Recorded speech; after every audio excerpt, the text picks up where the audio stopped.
તો ગાંધીનગરના સેક્ટર 4 માં ડીપીમાં આગ બાદ બ્લાસ્ટ થયો હતો। બચાવ કાર્ય કરવા ગયેલા 4 ફાયર કર્મીઓ ઘાયલ થયા છે।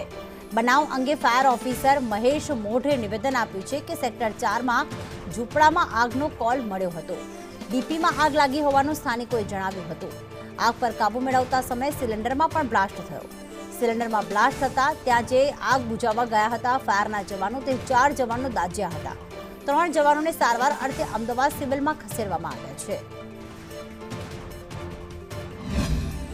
અત્યારે અહીંયા ફાયરનો કોલ હતો, ત્યાં આગ લાગી, ત્યાં તાત્કાલિક ટીમ પહોંચી ગઈ, પણ એમના પહોંચતા ત્યાં બ્લાસ્ટ થયો અને એનાથી 5 યુવાનો ઘાયલ થયા છે અને અત્યારે સિવિલ હોસ્પિટલમાં એમને દાખલ કરે છે। ત્યાં અમે આવ્યા અને એમની ખબર જ નથી છે। અત્યારે સારું છે, ચિંતાનું કોઈ જ કારણ નથી। માણસોને એવું પહેલાં કે આમ ડીપીમાં આગ લાગી એટલે અમારી ગાડી ફટાફટ ટર્નઆઉટ થઈને ગઈ ગાડી કર્મચારી સાથે। ત્યાં જઈને લોકોએ જેવી લાઈન ખોલી અને પાણી મારવા ગયા ને એકદમ બ્લાસ્ટ થઈ ગયો। જે બ્લાસ્ટ થયો ને એના કારણે એક નાનું સિલિન્ડર હતું ગેસનું, એ બી લોકો જોડે લઈ આવ્યા છે। એમાં બ્લાસ્ટ થયો હતો અને એ બ્લાસ્ટ અને બીજો આઈ થિંક કંઈક મટીરિયલ એવું હશે જ્યાં બીજા એક સબ ઓફિસરને મેં ત્યાં મોકલ્યો છે ચેક કરવા માટે। ફ્લેમ એટલી બધી થઈ ગઈ અને એનો અવાજ એટલો બધો હતો કે આખા સેક્ટરમાં સંભળાય એવું લોકો કહી રહ્યા છે। એટલે એની ફ્લેમના કારણે અમારા ફાયર બ્રિગેડના 4 જવાન દાઝી ગયા। એમાં 3 જવાનને થોડુંક 40-50 ટીકા જેવું બર્ન હતું।